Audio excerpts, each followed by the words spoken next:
ఈ 9 ప్రసంగాల్లో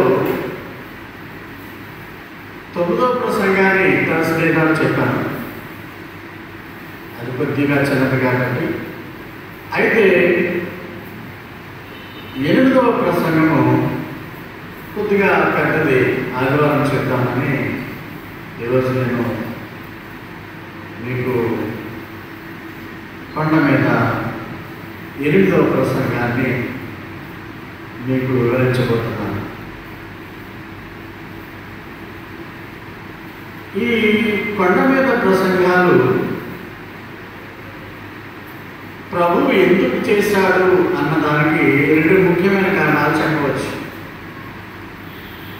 పాత నిబంధన కాలంలో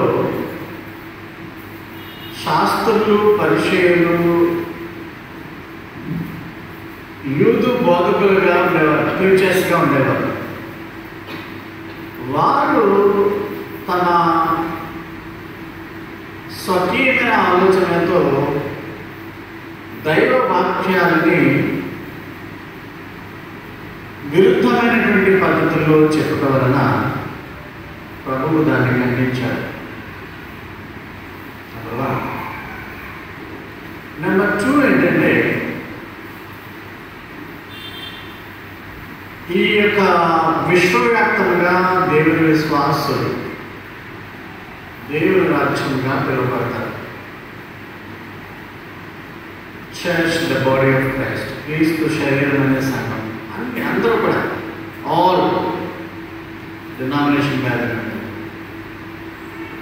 ఈ క్రీస్తు విశ్వాసులు దేవుని రాజ్యంలో, అంటే భూమి మీద, పరలోకంలో ఇక్కడున్న వాళ్ళే అక్కడికి వెళ్ళిపోతారు. తర్వాత ఈ భూమి మీద నివసిస్తున్నప్పుడు దేవుని యొక్క విశ్వాసులు, అంటే క్రీస్తు విశ్వాసులు ఏ రీతిగా జీవించవలనో ఆయన కొన్ని ప్రమాణాలు ఉద్దేశించాడు. ఆ ప్రమాణాలే కొండ మీద ప్రసంగాలు. మత్తయి సువార్త 5వ అధ్యాయము, 6వ అధ్యాయము, 7వ అధ్యాయంలో మనము విభజించినట్లయితే 20 ప్రసంగాల వరకు వస్తాయి.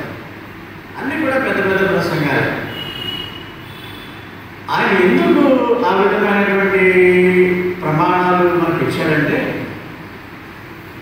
మనకి ఇష్టమైనా కాకపోయినా, మనం పాటించినా పాటించకపోయినా అవి దేవుని ఉద్దేశాలు. అవి ఇప్పుడు బాప్తిస్మం పొంది యేసు ప్రభువుని రక్షకుడిగా నమ్మిన వాళ్ళంతా కూడా రక్షణ బాటలో నిబద్ధతతో వెళుతున్నారంటే చెప్పలేము, పాటిస్తున్నది. అంటే సాక్షి జీవితాన్ని నిర్దేశించేది బాప్తిసం కాదు, పరిశుద్ధాత్ముడును మనలో నివసింపచేసిన యెడల పరిశుద్ధాత్ముడే మనలను యేసు విశ్వాసులుగా ఆ దేవుని రాజ్యంలో నిలకడగా ఉంచగలుగుతాడు. సోదరులు నాగేశ్వర గారు కూడా లక్ష్మీవారి నాడు ప్రసంగాన్ని ఉపయోగించారు. అంటే హింసించే వారి వరకు ప్రార్థన చేయడం. Is it possible? అంటే మన శత్రువులను మనం ప్రేమించాలి, వాళ్ళ గురించి ప్రార్థన చేయాలి. మనలను దెబ్బతీసిన వారిని కూడా మనం వారి వరకు ప్రార్థన చేయాలి. అంటే యేసు ప్రభు యొక్క ఉద్దేశం ఏంటంటే, మీరు ఈ లోకపు వాసులు కాదు, ఈ లోకంలో ఉండేటువంటి దేని కొరకు మీరు ప్రాకులాడాల్సిన అవసరం లేదు, మాకేవో హక్కులున్నాయి అన్న విధంగా మీరు ప్రవర్తించకూడదు. మీ జీవితము మీది కాదు, మీ యొక్క ధనము మీది కాదు, మీ విద్య మీది కాదు, అంత ప్రభువు కొరకు మీరు వినియోగించాలి అనే కాన్సెప్ట్లో తీసుకొస్తారు. ఈరోజు చేయబోయేటువంటి ప్రసంగం సెల్ఫ్లెస్ సాక్రిఫైస్, అంటే స్వార్థము లేనటువంటి త్యాగం, నిస్వార్థ త్యాగం. అంటే కొంతమంది త్యాగం చేసేటప్పుడు స్వార్థంతో చేస్తూ ఉంటారు. మాకు ఇది రావాలి ప్రభుత్వం వారి దగ్గర నుంచి అన్నప్పుడు నిరాహారదీక్షలు చేస్తూ ఉంటారు, అమాన నిరాహారదీక్షలు చేస్తూ ఉంటారు. They want something. దాన్ని మనము క్విడ్ ప్రోకో కింద కూడా చూడవచ్చు. అలాగే ఈరోజు మనం వినబోయేటువంటి వాక్యాలు కంటికి కన్ను పన్నుకు పన్ను అలా ఉంటుంది. మీరు అలాగే ఉండకూడదు. టిట్ ఫర్ టాట్, దెబ్బకు దెబ్బ, హత్యకు హత్య. వాడు మనకి హామ్ చేస్తాడు, తిరిగి మనం వాడికి హామ్ చేయాలి. ఇది మానవ నైజం. చిన్న పిల్లవాడిని కూడా ఒక దెబ్బ కొడితే వాడు తిరిగి కొట్టేద్దానికి ప్రయత్నం చేస్తాడు. తల్లిదండ్రులుగా చిన్నప్పుడే వాడు కొట్టడానికి చేయి విసురుతాడు. అంటే మన శరీరంలో అది చిన్ననాటి నుంచి కూడా ఆ పాపపు స్వభావం అనేది నాటుకుపోయింది. దాన్ని మనము ప్రభువు యొక్క కృపను బట్టియే, ప్రభువు యొక్క మనస్సును మనం కలిగినప్పుడు మాత్రమే చేయగలం. అలాగే ఒక మైలు దూరం ఎవరైనా సహాయంగా రమ్మన్నారంటే నువ్వు 2 మైళ్ళు వెళ్ళు అంటాడు. ఎవరైనా నేను ఒక చెంపదెబ్బ కొడితే 2వ చెంప చూపించు అంటాడు. ఇవి మానవులు ఆచరించ విధముగా మనం ఆలోచిస్తే ఎవరైనా చేయగలరా? ఒక బూతు మాట ఎవరైనా మాట్లాడితే 10 బూతు మాటలు క్రైస్తవులు కూడా ఆడేవాడు ఉంటారు. మనల్ని బాధ పెడితే తిరిగి 10 రకాలుగా బాధ పెట్టే విధముగా మొదటి నుంచి ఉంది లైఫ్ అలా కొనసాగుతూనే ఉంది. దావీదు కుమార్తె దీనాన్ని ఒక అత్యాచారం చేస్తారు. పాత నిబంధనలను జెనసిస్లో చూడవచ్చు. తన సోదరి అత్యాచారం చేయబడిందని అత్యాచారం చేసినటువంటి వాడిని మాత్రమే పగ సాధించకుండా, వాడిని హతము చేయకుండా ఆ ఊళ్ళో వాళ్ళందరినీ కూడా చంపేస్తారు. అంటే కంటికి కన్ను ఒకటిని చంపేశాడు, చంపావు. అలా కాకుండా మొత్తం కక్ష తీసుకునేటప్పుడు సమస్తం అదే ఫ్యాక్షనిస్ట్ నాంది. మనం అక్కడ కర్నూలులో ఫ్యాక్షనిజం అన్నాం కదా. పన్నుకు పన్ను, పంటికి పన్ను. ఎవడైనా నీ అంగి కోరుకుంటే నీ లోదుస్తులు కావాలనుకుంటే పైకి కూడా ఇచ్చామంటాడు. అలాగే అప్పు ఎవరైనా నువ్వు ఇవ్వగలిగే పరిస్థితి ఉంటే అప్పు ఇవ్వకుండా వెనకంజ వేయమంటాడు. ఇవ్వగలిగే పరిస్థితి ఉంటే మళ్ళా తిరిగి అతని దగ్గర నుంచి దాన్ని ఆశించొద్దు అంటాడు. మీ యొక్క ధనాన్ని వడ్డీకి ఇవ్వకూడదు అంటాడు. ఇవి ఎవరైనా ఆచరిస్తున్నారు? క్రైస్తవుల్లోనే వడ్డీ వ్యాపారస్తులు ఉన్నారు. క్రైస్తవుల్లోనే నీచమైన గుణాలు కలిగిన వారు, పై పేర్లు క్రైస్తవులు. సో మనుషులు ఆచరింపలేనటువంటివి ఏ విధముగా ఆచరిస్తారంటే క్రీస్తులా ఉన్నారు. క్రీస్తుకు ఉండేటువంటి గుణాలు మనకు ఉండాలి. అలాంటి వాళ్ళు కొంతమంది మన జనరేషన్లో కూడా మనం చూస్తున్నాము. అవి ఉదాహరణ కూడా మీకు ఇస్తాను. ఈవేళ చెప్పబోయే ప్రసంగం అంతా కూడా నక్షల్లో 10 నిమిషాల్లో మీకు చెప్పాను. వివరణ మీకు ఇప్పుడు ఇస్తాను. మత్తయి సువార్త 5వ అధ్యాయం 38 నుంచి 42 వరకు ఈరోజు సెల్ఫ్లెస్ సాక్రిఫైస్, నిస్వార్థ త్యాగము. 38వ వచనంలో రీడ్ చేయండి. కంటికి కన్ను, పంటికి పన్ను అనే మాట ఉంది కదా పాత నిబంధన గ్రంథంలో. నిర్గమకాండం 21:24, లేవికాండం 24:20, ద్వితీయోపదేశకాండం 19:20లో ఆ మాట ఉంది. 39వ వచనంలో దుష్టుని జోలికి వెళ్ళగా నీ కుడి చెయ్యి కుడి చెంప మీద ఎవరైనా వాయుడితే ఎడమ చెంప కూడా చూపించాడు. 40వ వచనంలో తాకట్టు పెట్టేటువంటి విధానంలో ఇక్కడ వాచ్యం అంటే ఎవరైనా నీ దగ్గర ఒక వస్త్రాన్ని కుదువు పెడితే సాయంకాలానికి ఇలా వాడికి ఇచ్చేయి. ఎందుకంటే కట్టుకోవడానికి బట్టలు లేకపోతే నాకు మనవి చేస్తే నేను వాడికి ఇవ్వాలని నేను అనుకుంటానంటాడు దేవుడు. 41వ వచనంలో బయలుదేరి వెళితే ఇంకొక మేళ డబల్. 42వ వచనంలో నీ అడిగే వాటికి అడిగే వారికి ఇవ్వండి, నిన్ను అప్పు అడుగు వారి నుండి నీ ముఖము తిప్పుకొనవద్దు. అంటే పాస్టర్ గారు మాకు అన్నయ్య అంతా ఇచ్చేసి మేమంతా కూడా ఒట్టి చేతులతో జీవించాలని మీరు అడగచ్చు. మీరు సౌఖ్యంగా జీవించండి, హ్యాపీగా ఉండండి, మీకు కావలసినటువంటి విధముగా మీ యొక్క ధనం ఉంచుకోండి. మీ ఆరోగ్యాలు కూడా ఆయన కాపాడుతున్నాడు, మెడికల్ ఎక్స్పెండిచర్ కూడా లేదు.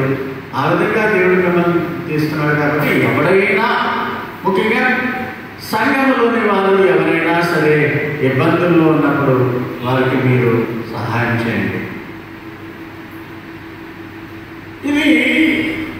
దీన్ని ఏమనొచ్చంటే ప్రిన్సిపల్ ఆఫ్ మెర్సీ, దయ యొక్క సూత్రములు, దయాగుణం. ఆ ధన్యతలు మనం చూసాం కదా, ఆ ధన్యతలను మెకానికల్స్ అంటారు. ఈ ధన్యతల్లో మత్తయి 5:7 ఏముందంటే దయ గలవారు ధన్యులు, కనికరము గలవారు ధన్యులు, వారు కనికరం పొందుతారు. దేవుని నుంచి కనికరం పొందుతారు. అంటే పరుల పట్ల, క్రైస్తవులనే కాదు మనుష్యుల పట్ల, మీకు తారసపడేటువంటి మనుషుల పట్ల దయాగుణం కలిగి ఉండాలి. అలాగే ఎవరైనా కీడు చేస్తానంటే ఆ కీడుకి రెవెంజ్ తీర్చుకోవద్దు అంటాడు. నువ్వెప్పుడు కూడా కీడు వలన జయింపబడకూడదు, మేలు చేసి కీడుని జయించాలి. అలాగే యాకోబు రాసిన పత్రికలో 2:13 కనికరము చూపున వాడు ఆయన కూడా కనికరం చూపించడం మన మీద. నువ్వు మనుషుల మీద కనికరం చూపించకపోతే ఆయన కూడా కనికరము మన మీద చూపు. కనికరము తీర్పును మించి అతిశయపడను, మెర్సీ ట్రయంఫ్స్ ఓవర్ జడ్జ్మెంట్. అంటే ఆయన కనికరం వలననే మనం తీర్పులోకి రాబడట్లేదు. యేసు ప్రభువు మన పాపములకు శిక్షణను భరించాడు కాబట్టి ఆయన దయ వల్ల తీర్పులోనికి దేవుడు మనల్ని తీసుకురావట్లేదు. దేవునికి వందనాలు. కాబట్టి మనము ఈ లోకంలో నీతిమంతులుగా జీవించాలి అంటే యేసు మాటలన్నీ కూడా మనం ఆచరించాలి. ఒకవేళ యేసులో ఉండి మనం చేయలేకపోతుంటే క్షమాపణ పదే అడుగుతూ ఉండాలి. ఈరోజు 5వ అధ్యాయంలో ఉన్నటువంటి కొండ మీద ప్రసంగాలు అన్నీ కూడా అయిపోతున్నాయి. 9వ ప్రసంగం 8ది అయినా 9 చెప్పేశాను కాబట్టి లాస్ట్ 5వ అధ్యాయం ఇంకా 11 ఉన్నాయి. అయితే సులువుగా ఉంటాయి. కొంచెం ఇదివరకు చెప్పే కొంచెం రిపిటేషన్ నరహత్య, వాళ్ళు బోధించేటువంటి బోధకు విరుద్ధంగా అయిన హత్య అని చెప్పారు. పాపం కలిగి ఉండేది హత్యతో సమానం అన్నట్టుగా ప్రభు చెప్పారు. వ్యభిచారం, విడాకులు, ప్రమాణాలు, ఒట్లు పెట్టుకోవడాలు, కంటికి కన్ను, పంటకు పన్ను ఈవేళ మనం చూస్తున్నాం. గత లక్ష అన్నాడు ఈ శత్రువులను ప్రేమించి. ఇవి బేసిక్గా పాత నిబంధనలో ఉన్నటువంటి దేవుని యొక్క మాటలు.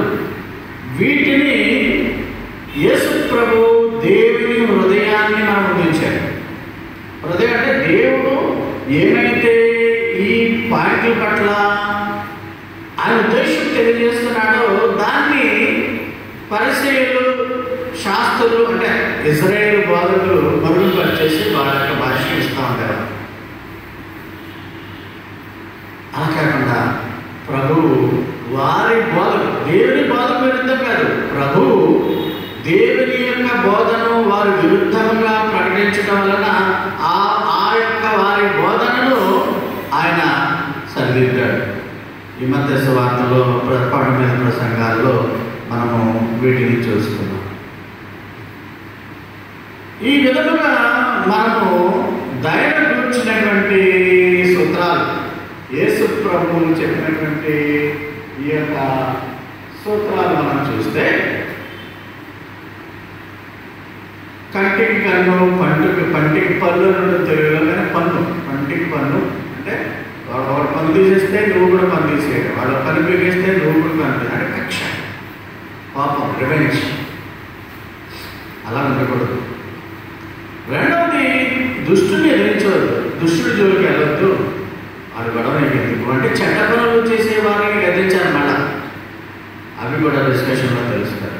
మూడవ ప్రిన్సిపల్ ఏంటంటే, ఒకటి చెంప మీద కొడితే మళ్ళీ ఇంకొక చెంప చూపించాలి.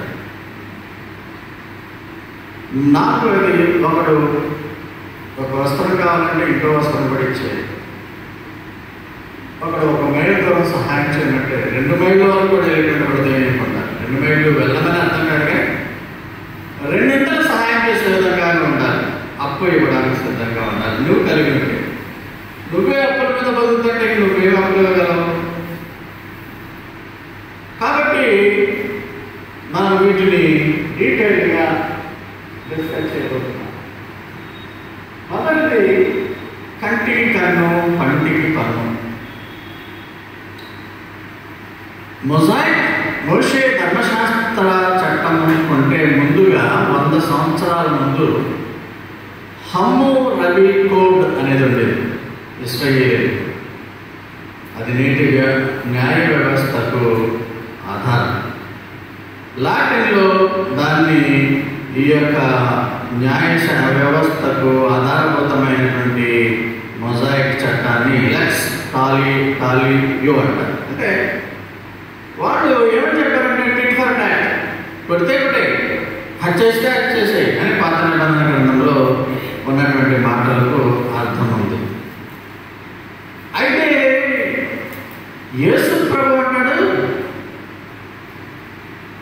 నీవు చెడు చేస్తే అలా చెడు పని చేయకూడదు, చెడుకు బదులుగా మంచిని వారికి నువ్వు అంటాడు. ఎందుకంటే మనిషి యొక్క పాప స్వభావం ఎప్పుడు కూడా ఇతరులు బాధ పెట్టినప్పుడు తిరిగి బాధ పెట్టాలనేటువంటి ఆ ద్వేషపూరితమైనటువంటి స్వార్థపూరితమైనటువంటి మనసు ఉంటుంది మనుషులందరూ, క్రైస్తవులు కూడా. అందుకనే ఈ ఫ్యాక్షనిజం, రక్తపు మడుగుల్లో జనులను చంపివేయడం జరుగుతుంది. యేసు ప్రభు అంటాడు, ప్రతీకారం తీసుకోవద్దు అంటాడు, పగ తీర్చుట నా పని అంటాడు. క్రైస్తవులు ఈ మాటను నెరవేర్చాలి. ఏంటంటే రోమీయులకు రాసిన పత్రిక 12వ అధ్యాయం 19వ వచనంలో ఏముందంటే, మీరు పగ తీర్చుకోవద్దు, do not take revenge, leave room for God's wrath. Mine to avenge, avenge is mine, I will repay, says the Lord.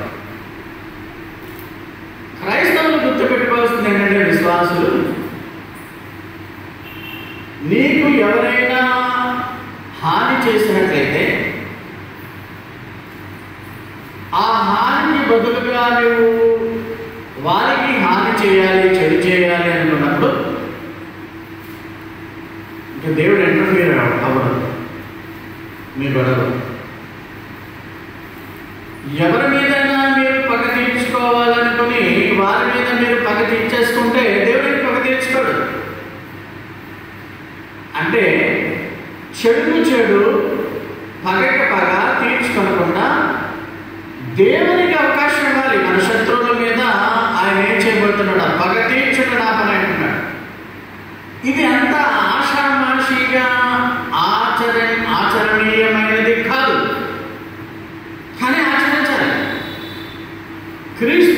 మనస్సు మనలో వచ్చినప్పుడు మనం ఆచరిస్తాం. ప్రియులారా, 20 వచనంలో అన్నాడు, నీ శత్రువు అయిన వాడు ఇంటికి వస్తే మంచిదనగా వాడికి భోజనం పెట్టు అన్నాడు. అలా నువ్వు చేస్తే వాడి తల మీద నిప్పులు పోసినట్లుగా ఉంటుంది అంటున్నాడు. కాబట్టి హింసించు వారిని తిరిగి హింసించొద్దు, దీవించండి. శపించు వారిని శపించొద్దు, దీవించండి. ప్రియులారా, ఈ విషయాలు ఎంత కఠినతరమైనవో మీరు ఒకసారి ఆలోచన చేయండి.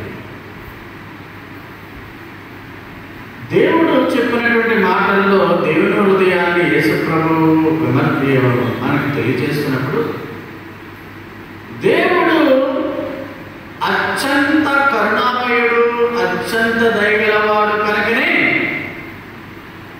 నీ కొరకు, నా కొరకు, సమస్త మానవాళి కొరకు యేసును శిలువ అమరాల మీద ప్రాణత్యాగం చేశాడు. తన ఏకైక కుమారుడైనటువంటి యేసును శిలువకు అప్పగించాడు, దయగలవాడు కనుక. కనుక క్రైస్తవులు మాకు ఏ హక్కులు ఉన్నాయి అనుకోకూడదు.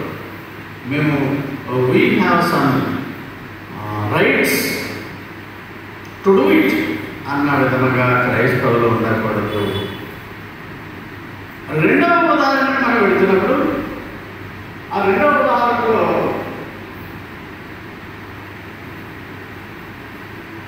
ఏమంటాడంటే, దుష్టుని ఎదిరించొద్దు అంటాడు. Do not resist an evil person. కానీ చెడును ఎదుర్కోవాలి. సంఘంలో ఉన్న చెడు ఎవరైనా చెడు పని చేస్తారు, తిరిగి చెప్పాలి, మార్చడానికి ప్రయత్నం చేయాలి. ఇంట్లో బిడ్డలు చెడు మార్గంలో పోతుంటే వాళ్ళు సరిదిద్దాలి. ఇక్కడ దుర్మార్గుడిని ఎదిరించవద్దు అంటే ఈవిల్ పర్సనాలిటీతో నువ్వు ముఖాముఖిగా ఢీపట్టవద్దు అంటున్నాడు.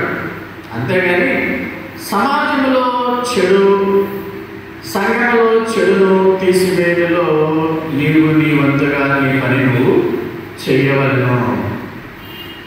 యేసు ప్రభువు వారు కూడా యెరూషలేము దేవాలయంలో వ్యాపారం చేస్తున్నటువంటి వారిని తోలివేశాడు, పాపంతో గట్టి వేశాడు. అక్కడ నా యొక్క తండ్రి ఇంటిని మీరు వ్యాపార స్థలముగా చేస్తారా అని కోపడతాడు.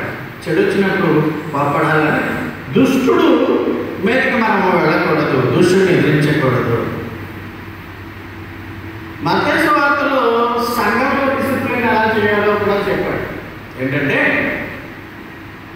సంఘ పెద్దగా ఉన్నవాళ్ళు లేక పాదిరి వెళ్ళి ఎవరైనా తప్పు చేస్తానంటే, ఎవరైనా ఎందుకు తప్పు చేస్తున్నామయ్యా అని గర్తించాలి.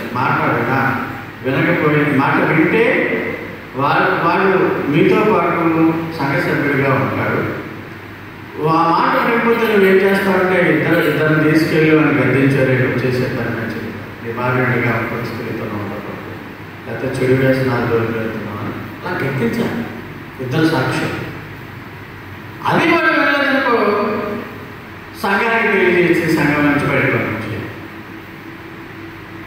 అంటే చెడు చేసే వారిని సరిదిద్దడానికి, పాపాన్ని సరిదిద్దడానికి క్రమశిక్షణ చర్యలు అనేది సంఘంలో కూడా తీసుకోవచ్చు అన్నట్టుగా దేవుడు చెప్పాడు. అయితే మన పైన ఉన్నటువంటి అధికారులను ఎదిరించకూడదు. అంటే క్రైస్తవులు ఆందోళనలు, హర్తాలు, స్ట్రైకులు ఖచ్చితంగా చేయకూడదని ఈ వాక్యాలు చెప్తున్నారు. రోమీయులకు రాసిన పత్రిక 13వ అధ్యాయం 1-7 అధికారములు ఎదిరించేవాడు దేవుని నియమాన్ని ఎదిరిస్తున్నాడు. ఎందుకంటే అధికారములు దేవుని వల్లనే వచ్చినవి. ఎదిరించేవారు తమ మీదకి తామే శిక్ష తెచ్చుకుంటారు. గవర్నమెంట్ ఎదిరించారనుకోండి, రెబల్ అయ్యారనుకోండి, తిరుగుబాటు చేశారనుకోండి, జైల్లో పడేస్తారు, లేకుంటే కొండాలతో కొట్టేస్తారు, లాంటి దాన్ని తినవలసి వస్తుంది. నువ్వేదో త్యాగపూరితుడు అన్నట్టు దానిలో క్రైస్తవుడు ఆ విధంగా చేయకూడదు. ఈ విధంగా కొన్ని క్రైస్తవులకి ఆయన కండిషన్స్ పెట్టాడు. అంటే అందరు మానవులకు పెట్టాడు. ఆ శిష్యులైనటువంటి క్రైస్తవులు వీటిని మరింతగా పాటించవలసినటువంటి అవసరం. అందుకనే మనం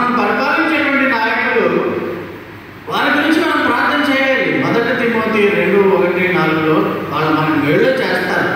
ముఖ్యంగా ఎందుకంటే దేవుడి యొక్క సేవకులుగా వాళ్ళు మన పై నుండి చేస్తారు. అందుకనే 2వ వచనంలో అంటాడు, 1 తిమోతి 2వ అధ్యాయము 2వ వచనంలో రాజుల కొరకు, అధికారుల కొరకు విజ్ఞాపనలు, ప్రార్థనలు, యాచనలు, కృతజ్ఞతాస్తుతులు చెల్లించాలి.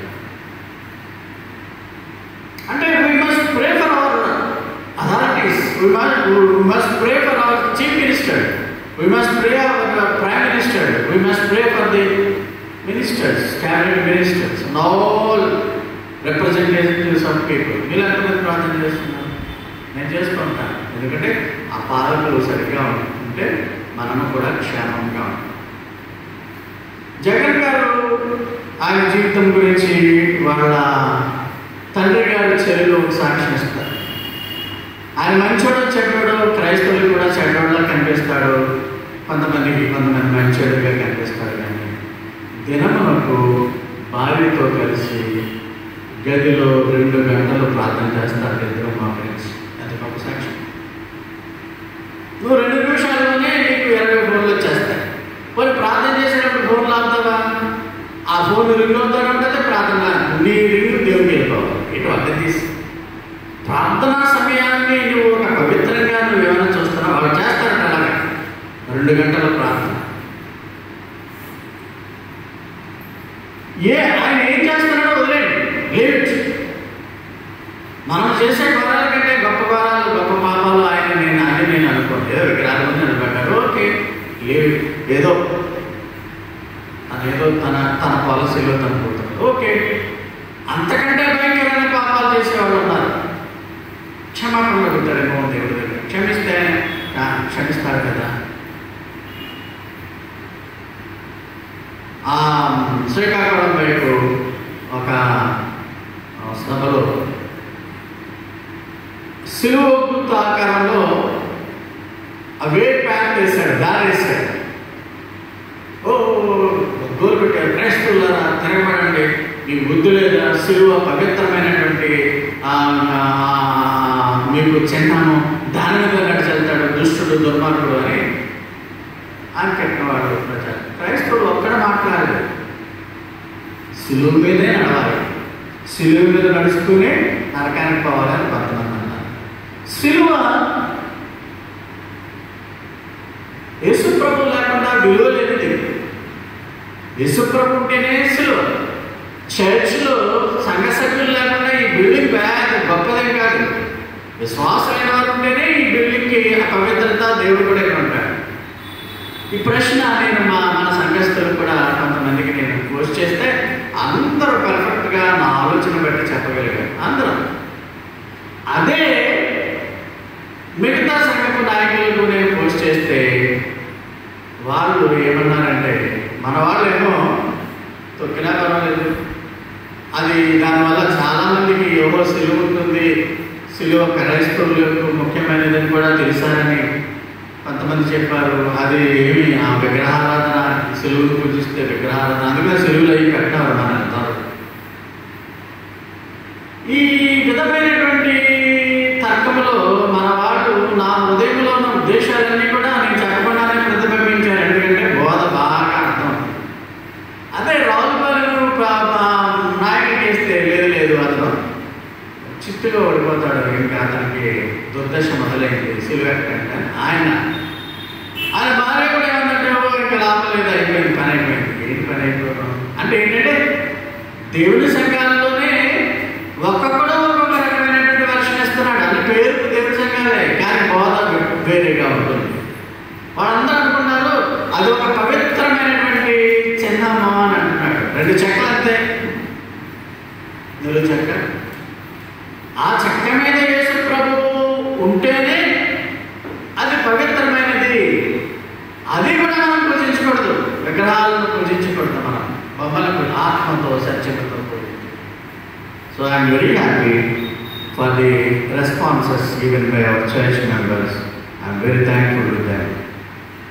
మన నాయకుల కొరకు మనం ఎందుకు చెప్పాను ఏంటంటే, మన నాయకుల కొరకు ప్రార్థన చేయాలి, వారి పరిపాలన చేయాలి. దేవుడు ఉన్నాడు, దేవుడికి భయపడతాను అన్నవాడంటే నాకు చాలా ఇష్టం. 3వ ఎగ్జాంపుల్ ఏంటంటే, ఈ మెర్సీ ప్రిన్సిపల్స్లో, దయా ప్రిన్సిపల్స్లో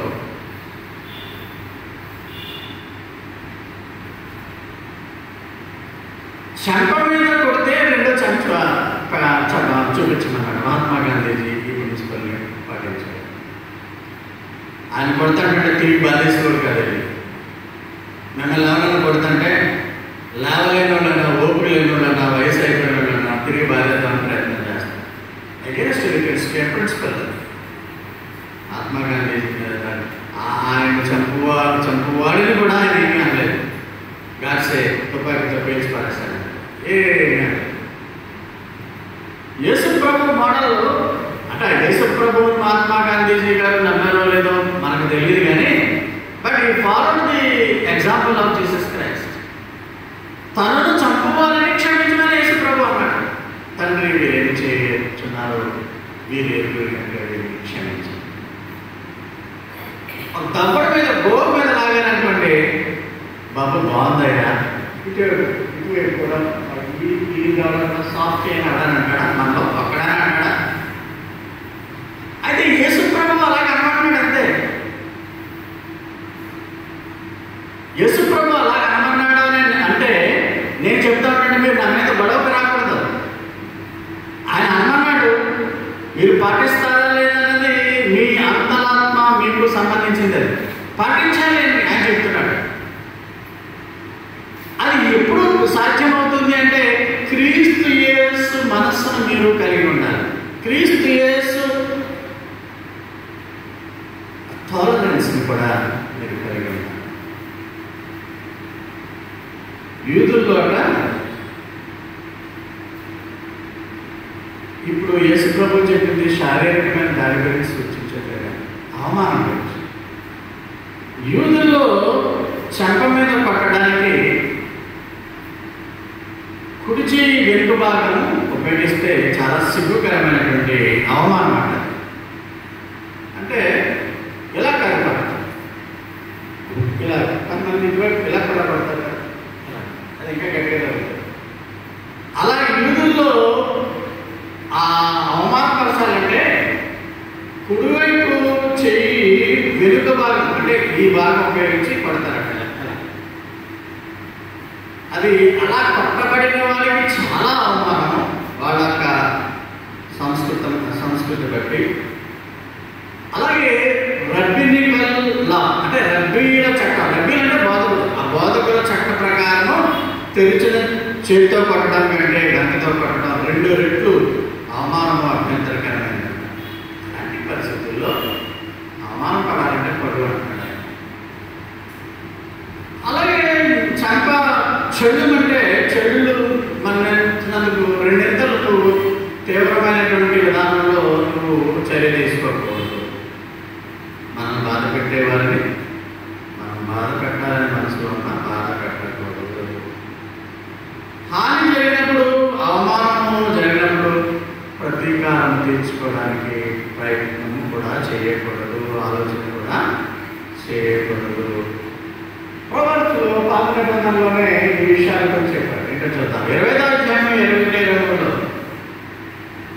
నీ పగవాడు అంటే నీ శత్రువు ఆకలిస్తే భోజనం, దప్పుకుంటే వాళ్ళకి దాహమేమో, తల మీద నిప్పులను కుప్పలుగా పోదు, అలా చేయు, అప్పుడు యెహోవా దేవుడు నీకు ప్రతిఫలం ఇచ్చాడు. లోక సువార్త 6వ అధ్యాయము 29-31లో మనం చూస్తే చెంప మీద కొట్టు వారి వైపునకు 2వ చెంప కూడా తిప్పుము, ఇక మిగతా కూడా పైబట్ట ఎత్తుకొని పోవాడిని అంగి కూడా ఎత్తుకొని పోము. నిన్ను అడుగు ప్రతివారికి నిన్ను మేము దరిద్రులు లేకపోమంటావు మాస్టర్ అని అడిగేవాడు కూడా అంటారు. అడిగే ప్రతివారికి ఇచ్చాడు, అడే నీకే లేదు నువ్వేమిస్తావు, అలా మీకు వర్తించండి మాట. ధనవంతులైన వారు క్రైస్తవులు బాగా డబ్బు ఉంటే వాళ్ళ దగ్గరికి ఎవరైనా పేదవారు వస్తే వారికి ధనం ఇవ్వండి. ఆ రీతిగా క్రీస్తు కొన్ని గైడ్లైన్స్ దేవుని రాజ్యంలో ఉండేటువంటి వారికి, దేవుని రాజ్యంలో హింసకు ప్రతిహింస ఉండకూడదు, చెడు ద్వారా కక్ష తీర్చుకున్నటువంటి విధానంలో ఉండకూడదు. అందుకని మత్తయి సువార్త 5వ అధ్యాయం అంటాడు, నీతి నిమిత్తం హింసింపబడవారు ధన్యులు, పరలోక రాజ్యము వారిది. నా నిమిత్తము అంటే యేసు నిమిత్తము జనులు మిమ్మల్ని నిందించి హింసించి మీ మీద అబద్ధముగా చెడ్డ మాటల్లో పలుకున్నప్పుడు మీరు ధన్యులు. అంటే యేసు గురించి మనల్ని చాలా మంది విమర్శిస్తూ ఉంటారు, తిడతా ఉంటారు, కొడతా ఉంటారు, ఒకసారి చంపుతూ ఉంటారు. వీటన్నిటి బట్టి కూడా మీకు ధన్యత వస్తుంది అని ఆయన అంటారు. యూదులు వేరు, క్రైస్తవులు వేరు. ఇజ్రాయేలు వేరు, క్రైస్తవులు వేరు. యూదులలో కొంతమంది క్రైస్తవులుగా మారితే ఆ క్రైస్తవులుగా మారినటువంటి యూదుల్ని తీవ్రమైనటువంటి హింసకు గురి చేస్తూ ఉండేవారు. ఆ దినాల్లో అవమానిస్తూ ఉండేవారు. ఇవన్నీ కూడా వాళ్ళు పడుతూ ఉండేవారు. సరిగ్గా ఇంకొక 10 రోజుల్లో మనము 25 సంవత్సరాలు చర్చ్ ఆఫ్ గాడ్లో దేవుని యొక్క పరిచయం చేస్తున్నాము, ముగిస్తున్నాము. 25 ఏళ్ళు కంప్లీట్ అయిపోతుంది ఫిబ్రవరి 14. ఆ దినాల్లో కొంతమందికి బాప్తిసాలు ఇవ్వాల్సి వచ్చినప్పుడు భయపడిపోయాం, చాలా మంది భయపడిపోయారు. శారదమ్మ గారు అంటే సంజయ్ యొక్క అమ్మమ్మ గారు వాళ్ళ ఇంట్లో పైన ట్యాంకులు వేసుకున్నాం. ట్యాంకులోకి హాస్పిటల్ లక్షలు తెల్లారుజామున కూడా చూడకుండేవి. అప్పుడు హారబుల్గా ఉండేది. ఎందుకు హారబుల్గా ఉండేది అంటే ఆ జనవరి నెలలో మనము ఫిబ్రవరిలో బాప్తిసాలు తీసుకున్నాము. 25 ఏళ్ళ కింద కొంతమంది అందులో వాళ్ళు కొంతమంది 25 ఏళ్ళ నుంచి ఉన్న వాళ్ళు కూడా ఇందులో ఉన్నారు. కొద్దిగా ఫిబ్రవరి నెలలో మనం 14వ తారీఖున చర్చ్ ప్లానింగ్ చేస్తే జనవరి 22న ఒక మహానుభావుని భారతదేశంలో చంపేశారు. ఒక మంచి విద్య కలిగి MBBS స్పెషాలిటీస్ చదివి దేవుని పిలుపు మేరకు ఒరిస్సాలో కుష్టు రోగుల మధ్య సేవ చేయడానికి వచ్చాడు. భార్యతో వచ్చాడు. చిన్న పిల్లలు కూడా ఉన్నారు. ఇందులో ఈ బొమ్మలో ఉన్నటువంటి వ్యక్తి Graham Staines, doctor Graham stains.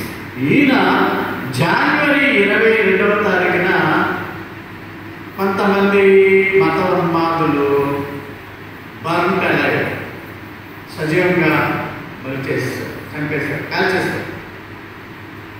అందరూ అలా ఉండరు. మతోన్మాదులు వేరు. ముస్లిమ్స్ అందరూ కూడా మతోన్మాదులు కాదు. కొంతమంది దైవభక్తులు వాళ్ళు కూడా. ఇతను అరణ్యాల్లోనూ ఆ యొక్క పేదరికంలోనూ ఉండాల్సిన అగత్యం లేదు. సంపన్నుడు మంచి ఫ్లాట్స్ నాన్నగారు కూడా MBBS చేశాడంటే కొంత ఒక స్టాండర్డ్ లైఫ్ నుంచి వచ్చినాడు కదా అర్థము. గ్లాడిస్ కూడా వైఫ్ కూడా డాక్టర్ MBBS, ఆర్ఎంపీ డాక్టర్ కదా. అలాంటి వాడికి 3 పిల్లలు, 2 అబ్బాయిలు, తిమోతి, ఫిలిప్, కూతురు ఎస్తేర్. 25 సంవత్సరాల కిందట ఫోటో ఇది. 25 సంవత్సరాల కిందట తిమోతి వయసు 8 ఏళ్ళు. అంటే 25 కలపండి 30. ఒకవేళ తిమోతి బతుకుంటే 25 + 8 అంటే 33 ఏళ్ళు ఉంటాయి. ఫిలిప్ బతుకుంటే 25 + 10 అంటే 30. 25 ఏళ్ళు అయిపోయింది, 10 35 ఉంటాయి. తిమోతికి 8 + 25 అంటే ఇద్దరికి 2 ఏళ్ళు కదా కదా 33 ఏళ్ళు. ఈ విధముగా వీరు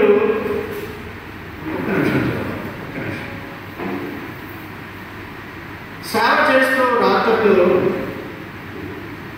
సాగుతుంటే వీళ్ళు రాత్రి సమయంలో 2 కుమారులు, మన వంశోద్ధారులు, మన పుత్రరత్నాలు అంటాం కదా, తండ్రితో పాటు చంపేశారు. ఎలా చంపేశారు? నిద్రలో వాళ్ళని కాల్చేశారు. పేపర్లో కూడా 25 సంవత్సరాల కిందట ఒరిస్సాలో దారుణానికి గురైనటువంటి డాక్టర్ గ్రాండ్ స్టెయిన్స్ అని వచ్చారు. ఇంక మళ్ళా చచ్చిపోతే వాళ్ళ దేశం తీసుకోవాలనే విధానం కాకుండా అక్కడే భూస్థాపితం చేస్తారు. క్రిస్టియన్ రైట్స్ పెట్టారు. ఇద్దరు పిల్లలు కోల్పోయారు. ఆ తిమోతి ఫిలిప్లు యూత్లోనే తండ్రితో పాటు చచ్చిపోయారు. చంపినోడు ఆషామాషి వ్యక్తి కాదు. వాడు కూడా గ్రాడ్యుయేషన్ పూర్తయింది, హిందీ పండిట్, ఉద్యోగం, గవర్నమెంట్ ఉద్యోగం కూడా వచ్చింది. అయితే ఒక మతోన్మాది దారాసి. ఈ మతోన్మాది కొంతమంది సహాయంతో గ్రాండ్ స్టేట్స్ని, ఇద్దరు పిల్లల్ని కూడా కాల్చి చంపేశారు. అతనికి ఒక ఇంకా నేర చరిత్ర కూడా ఉంది. ఒక రోమన్ క్యాథలిక్ ఫాదర్ని బాణం వేసి సూటిగా ముదుగు మీద కొట్టి చంపేశారు. క్రైస్తవులంటే ద్వేషం. ఇప్పుడు ఇది ఎందుకు గుర్తు చేసుకోవాలి ఏంటంటే, తన భర్తను చంపినటువంటి దుర్మార్గులను సైతము క్షమించమని భార్య. ఇది ఎక్కడో గ్రంథాల్లో కాదు, మన కళ్ళలో లేదు. అందుకని వారికి ఉరిశిక్ష కాదు, అంత యావజ్జీవ కారాగార శిక్ష ఇచ్చారు. దోషులందరూ కూడా అప్పుడు యావజ్జీవ కారాగార శిక్షలు అంటే ఇప్పుడు గవర్నమెంట్ కనిస్తాను కూడా వదిలేస్తాం. సో వారు చేసినటువంటి సాగుకి చంపబడిన తర్వాత భారతదేశము పద్మశ్రీ అవార్డు ఇచ్చింది. యునైటెడ్ స్టేట్స్ అవార్డు ఇస్తే జనప ఆ వ్యక్తి పోయాక, మనిషి అంటూ పోయాక ఎన్ని అవార్డులు వస్తాయండి.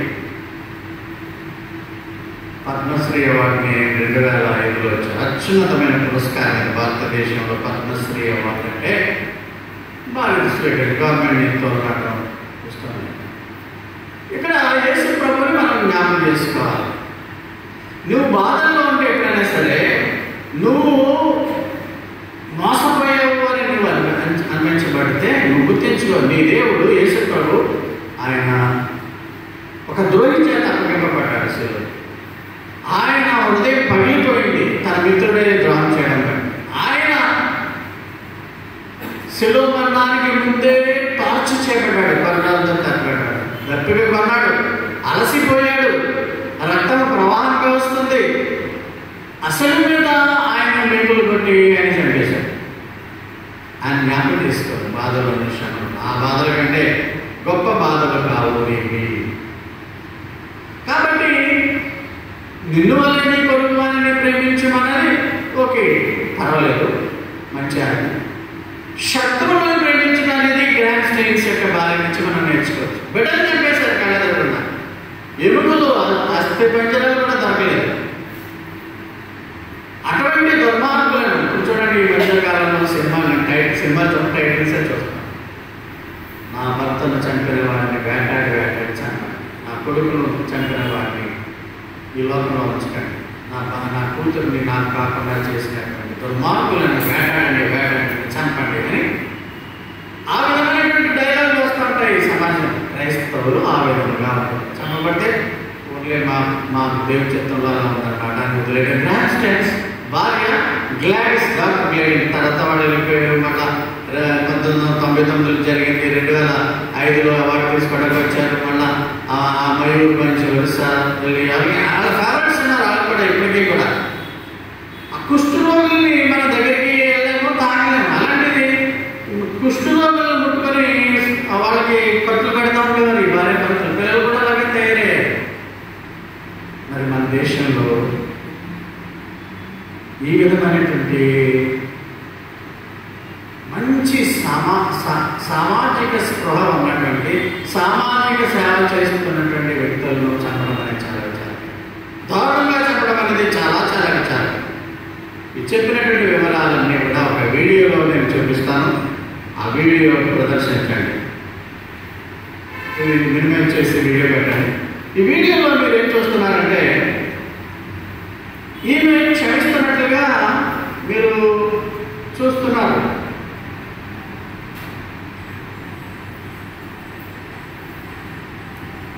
సౌండ్ 1 వీడియో అంటే ఇది సెకండ్. ఈ తల్లి అంటుంది, స్టెఫెన్ అన్నాడు, రాళ్ళతో కొట్టి చంపుతున్న వారిని దోషం నేను మీద మాపోతాను. యేసు ప్రభు మీరేం చేస్తున్నారో వీరెరుగురు అని వీరెరుగురు కనుక క్షమించమని దేవుడు ప్రార్థించారు. గ్లారీస్ అండి ఆ భర్తను బిడ్డలు చెక్ చేసుకోవాలని కక్ష తీర్చుకోవాలి, వారిని దేవుడు క్షమించగలరు. స్వామి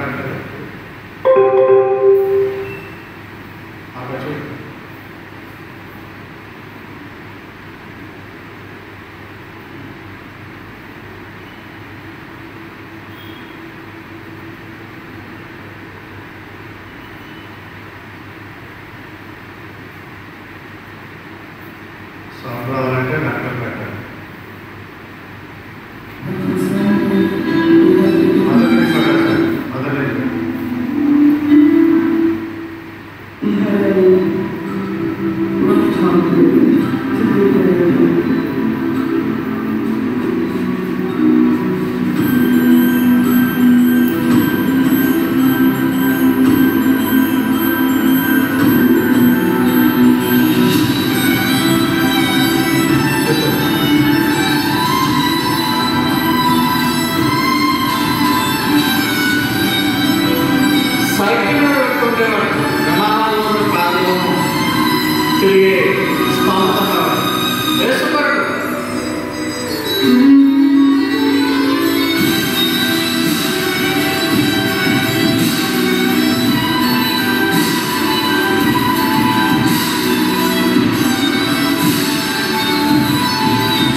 ఇలాంటివి ఎన్నో జరుగుతూ ఉంటాయి. ఇది బయటకు వచ్చింది. అలాగే మొదటి శతాబ్దంలోనే క్రీస్తు శకము 54 తర్వాత సంవత్సరాల్లో మన భారతదేశంలో యేసు ప్రభు డైరెక్ట్ శిష్యుడు తోమా కూడా చంపబడ్డారు. బల్లెములతో మౌంట్ లో చెన్నైలో చంపబడ్డాడు. ఆ విధముగా these people, they will not be afraid of death because they know that they will be in heaven with Jesus.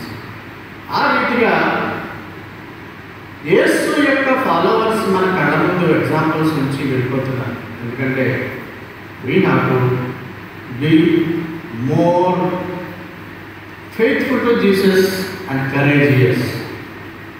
ఇంకా 4వ పాయింట్ వద్దాం. 4వ పాయింట్ ఏంటంటే, యాక్చువల్గా ఒక వస్త్రం కావాలంటే ఇంకో వస్త్రం ఇచ్చేయాలి అన్న దానికి ఏంటంటే,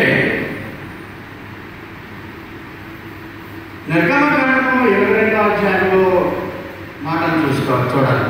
26వ అధ్యాయం.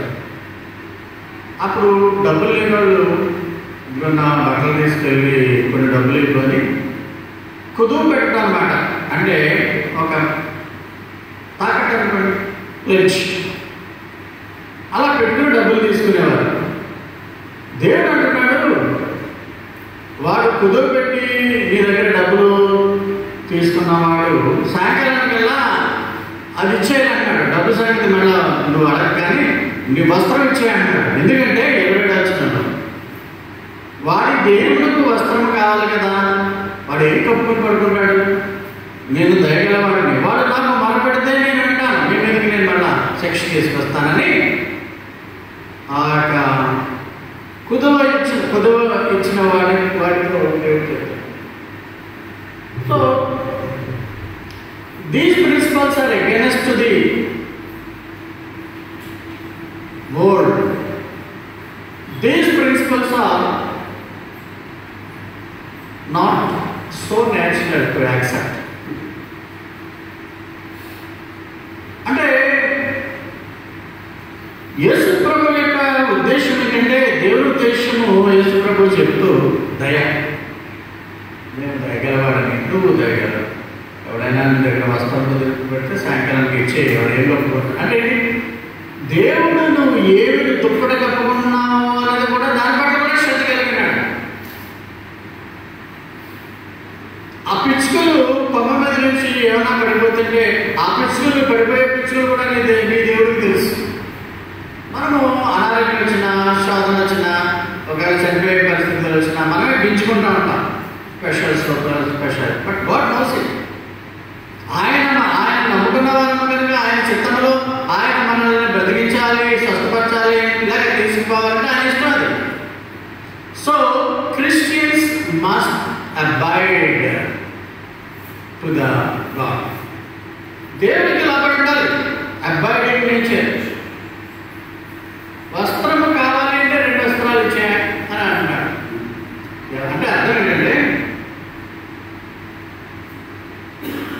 దొంగ వచ్చాడు, ఇంట్లో పడ్డాడు, నువ్వు వెలుగు వచ్చేసింది, నువ్వు లేచిపోయావు, మీరు దొంగ ఉన్నాడు అంటే నేను ఆనందం చేయట్లేదు. పాపం వాడు కొంచెం అమాయక దొంగ అనుకోండి. ఒక ఆధునిక దొంగ అయితే తుపాకీలో ముందే పేల్చేస్తాడు.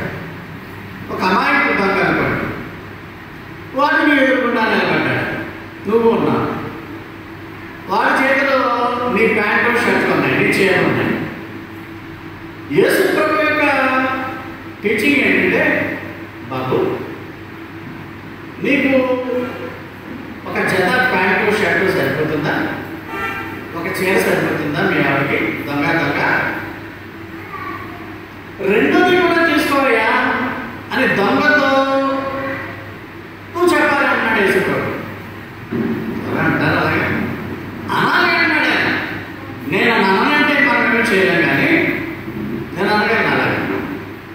నేను కొంచెం లోక విరుద్ధంగా ప్రవర్తించేటువంటి మనిషిని, దేవునికి అనుకూలంగా నేను అప్పుడప్పుడు చెప్తూ ఉంటాను మాస్టర్ గారు, ఎవడైనా దొంగపడిపోతే నువ్వు ఏడ్చి గీ పెట్టేసి అల్ల చేసి ఎక్కువ ముందే తుపాకీతో పేర్చిపోతాడు, నాకెలా నువ్వు ఎవడైనా దొంగపడి బాబుకే కావాలంటే తీసుకో, ఈ గదిలో ఇవి ఉన్నాయి, బంగారం ఉన్నాయి, అందులో వెండి గలగలు ఉన్నాయి, కిచెన్లో ఉప్పు కారం భోజనం అన్నీ తీసుకో అని అంటాను నేను. ఆ నేచర్లో వచ్చే నువ్వు కూడా అంటా అంటాను. అంటే నాది అనుకున్నది ఏది నీది కాదు అని యేసు ప్రభు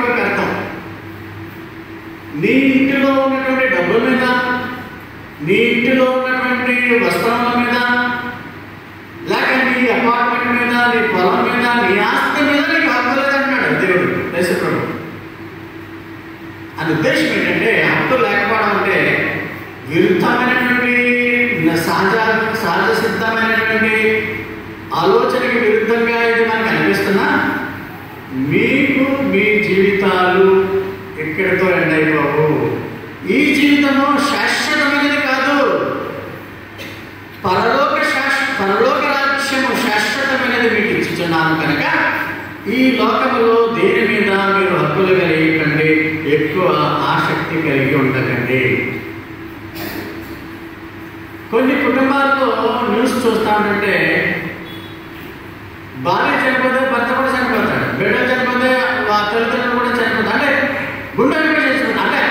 అంటే వాళ్ళు దేవుని కంటే క్రైస్తవులు అలాంటి వాళ్ళు అయితే ఎలా చెప్పచ్చు అంటే దేవుని కంటే నువ్వు వారిని ఎక్కువగా ప్రేమిస్తున్నావు కాబట్టి గుండెలు.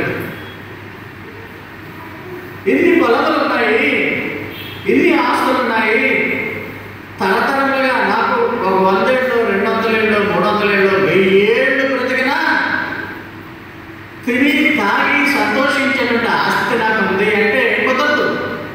ఆయుష్ తిరిగిపోయాక 70 ఏళ్ళు 80 ఏళ్ళు 90 ఏళ్ళు అయిపోయాక వెళ్ళిపోవాలి. ప్యాకెట్ కట్టుకుని వెళ్ళిపోవాలి. మన కళ్ళ ముందు ఎంతమంది ధనికులు ఆ విధంగా వెళ్ళిపోలేదు. క్రైస్తవ విశ్వాసులు ధనికులైనప్పటికీ క్రిస్టియన్ ప్రిన్సిపల్స్ అన్నీ కూడా ఆచరిస్తున్నప్పుడు దేవుడు తప్పనిసరిగా నీ ఫలమును పరలోకములో అధికం చేస్తాడు. అందుకనే ఈ ధర్మం అనే దాని మీద ఎక్కువ ఆశ పెట్టుకోవడం వల్ల సమస్తమైనటువంటి కీడులకు ధనాపేక్ష మూలమంటాడు. దాన్ని బట్టే కొట్టు చేస్తున్నారు ఈ లోకంలో. ధనం పవర్ శక్తి. ఆ పవర్ ఎందుకు ధనం కోసం, దాని ఎందుకు పవర్ కోసం. ఆ రీతిగా ఈ లోకములో కలిగి ఉన్నవి ఏవి కూడా నీవి కావు అంటున్నాడు యేసు ప్రభు.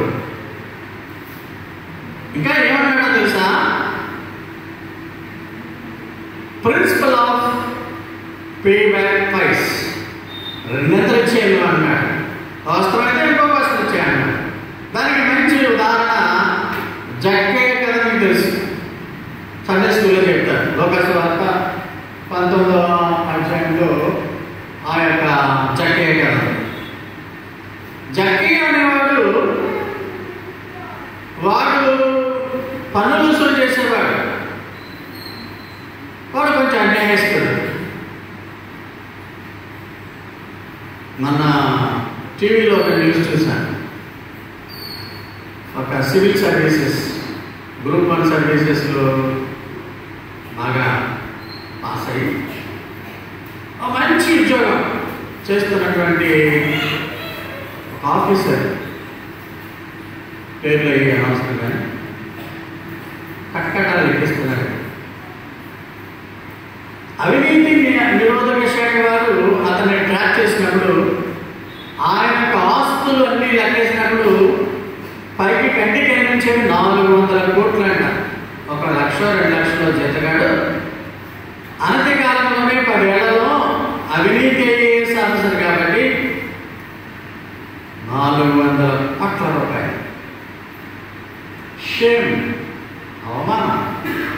ఆఫీసర్, కటకటాలు, జైలు, న్యాయస్థానాలు, ప్రజలు అందరూ కూడా బంధువులు, వాళ్ళ పుట్టిన బిడ్డలు అవమానంతో ఉండాలి కదా. ఆ 400 కోట్ల రూపాయలతో పోలిస్తే నీకు ఎంత నష్టం జరిగిందో చూడు. తిరిగి మళ్ళా జైలు నుంచి వచ్చి మామూలు సాధారణ పౌరులకు బతకడా? కొంతమంది సూసైడ్ చేసేస్తారు అవమానం భరించడానికి. ఆఫీసుల్లోనే అవమానాలు భరించడానికి చనిపోతున్నారు. అంటే people have become in this generation, people have become so sensitive. చాలా సున్నితమైన మనసులు అయిపోయారు. పిల్లలు అంతే, పెద్దవాళ్ళు అంతే. బాధపడలేరు, తిట్లు తినలేరు, శోధన సహించలేరు, హింస అసలే సహించలేరు. ఈ బాధపడే కంటే చేసుకోవడం మీరు అనుకుంటున్నారు. ఈ జక్కయ్య యేసు ప్రభు ఎవరో ఆ రోడ్డు మీద వెళ్తున్నాడు కదా, చూద్దామన్నటువంటి పొట్టుడు చెట్టు ఎక్కి చూస్తున్నాడు. యేసు ప్రభుకి ఆ జక్కయ్యలో ఉన్నటువంటి ఆసక్తి గమనించాడు యేసు. ఆ జక్కయ్య గారు యేసుని చూడాలని అనుకుంటాడు అంతే. యేసు ప్రభు వచ్చి దగ్గరికి వచ్చి, దిగయ్యా నీ ఇంటికి వస్తాను, నీ దగ్గర నేను బస్ చేస్తాను, దిగు కిందకి దిగంటాడు. అప్పుడు శిష్యులు ఉన్నవాళ్ళు కూడా అనుకుంటున్నాడు, వీడు చాలా పాపి దుర్మార్గుడు, వీడింటికి వెళ్తాను అంటున్నాడు ఏంటి యేసు ప్రభు అని అనుకుంటారు మనసు. 7వ వచనంలో అంటాడు, అప్పుడు వెంటనే యేసు ప్రభు రాగానే కిందగానే మాట్లాడగానే రిపెంటెన్స్ వచ్చేసింది. అన్యాయస్తుడు అక్రమంగా డబ్బు సంపాదిస్తాడు, ప్రభువా నా ఆస్తిలో సరిపోయేది, నేను ఎవరి దగ్గర అయితే అన్యాయంగా తీసుకున్నానో యేసు ప్రభు 2 ఏమన్నాడు, 4 ఇచ్చేస్తానన్నాడు. అంటే లెక్క పెట్టి ఇచ్చేస్తాడు. 100 రూపాయలు లంచం తీసుకుంటే 400 ఇచ్చేస్తాడు. So God wants this type of pay back, అంటే తిరిగి చెల్లించాడు 2. ఎవరికైనా నీవు బాకీ పడితే ఆ బాకీ గురించి వాడు కోర్టుకు వెళ్ళకుండా, ఆ బాకీ గురించి తగాదా పడకుండా తిరిగి చెల్లించే. వీలైతే ఇంకొక నువ్వు 100 రూపాయలు తీసుకుంటే 200 ఇచ్చి వాడు కూల్ అయిపోతాడని దేవుడు సమాధానం చేయడానికి ప్రిన్సిపల్స్ అన్ని కూడా ఇస్తున్నాడు. That is called principle of pay back price. 200 ఇచ్చాయి, జగ్గి అయితే 400 ఇస్తానన్నాడు. ఇంకా చివరి ప్రిన్సిపల్కి వచ్చేసాం మనం. ఆల్మోస్ట్ ఆల్ లాస్ట్ పడ్డాం. Go 2 miles.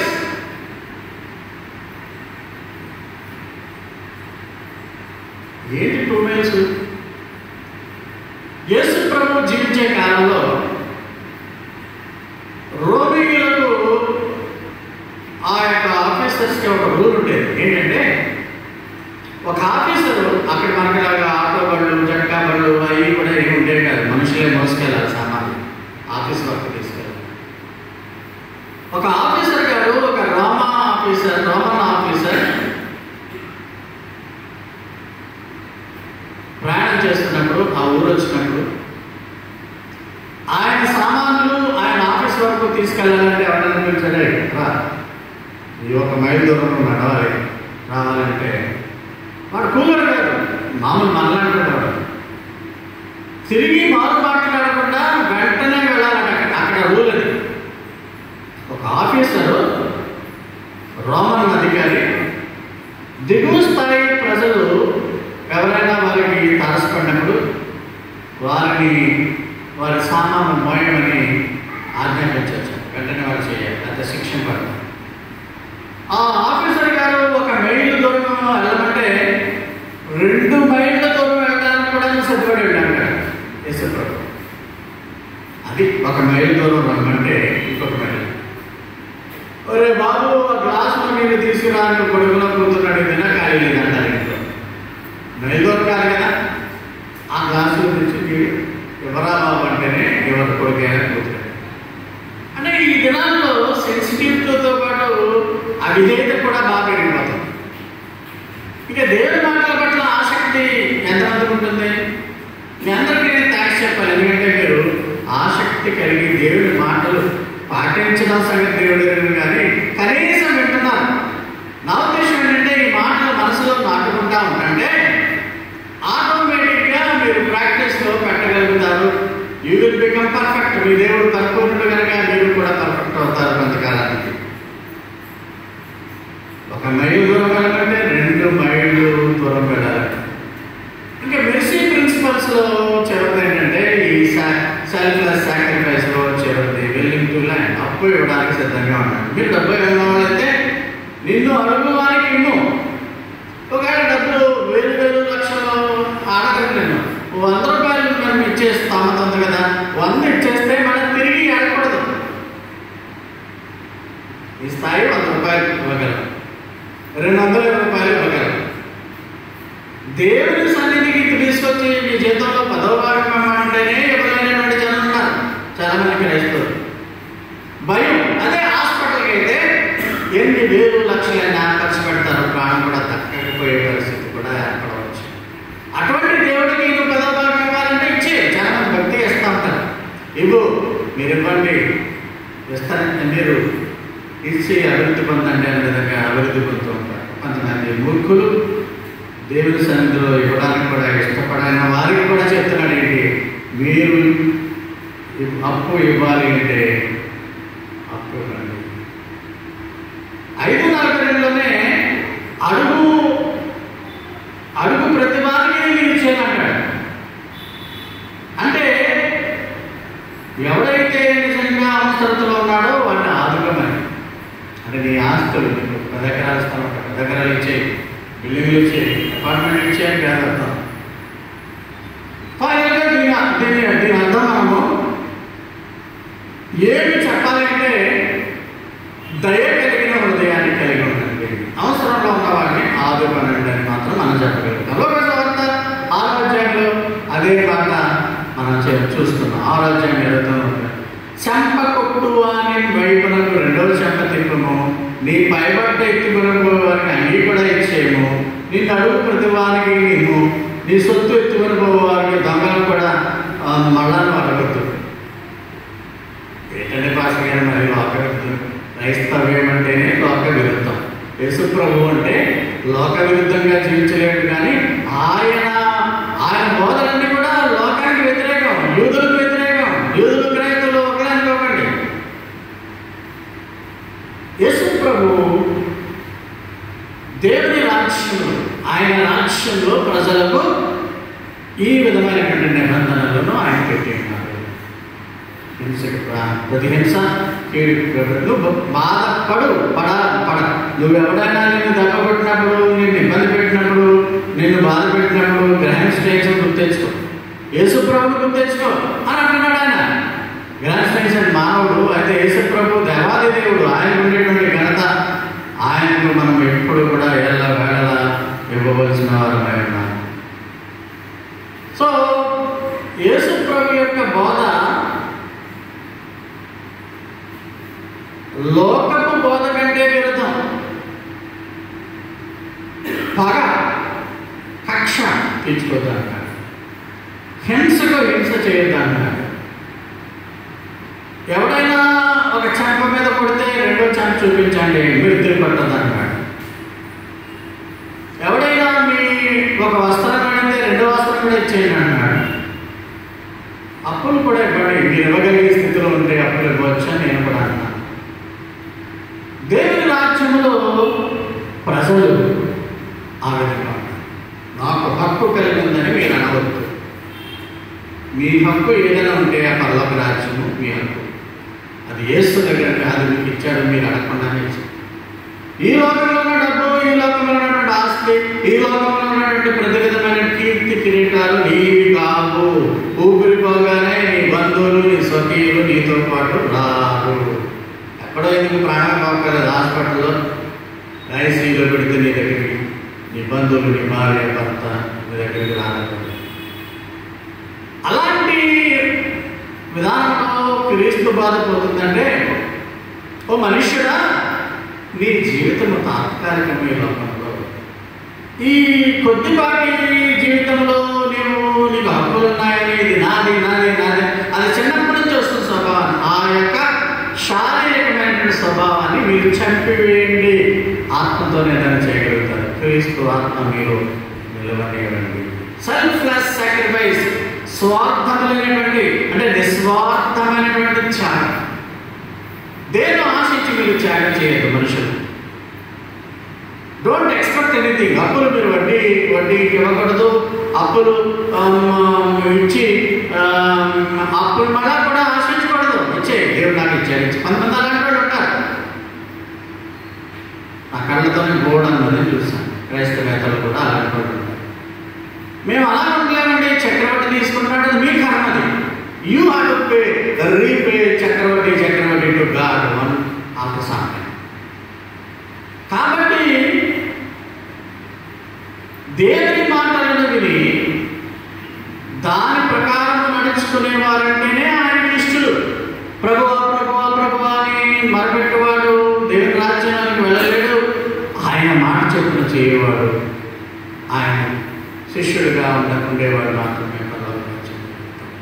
ప్రియులారా, these are the so tough hardest teachings given by Lord Jesus Christ అన్నాం. ఆ దినాల్లో మరి ఇలిటరేట్స్, పెద్దగా చదువు లేని వాళ్ళు, పెద్దగా ఆలోచన లేని వాళ్ళకే ఎంత టఫెస్ట్ ప్రసంగాలు ఆయన చెప్పాడు. అంటే మన కోసం మనల్ని దృష్టిలో పెట్టుకుని 2000 సంవత్సరాల కిందట అవి మనం చెప్పాడు. కనుక వీటిని మన జీవితాల్లో పరిపూర్ణంగా ఆచరించలేనప్పటికీ ఆచరించే విధంగా మన మనస్సులను సిద్ధపాటు చేసుకుందాం, దేవుని యొక్క మెప్పును పొందుదాం.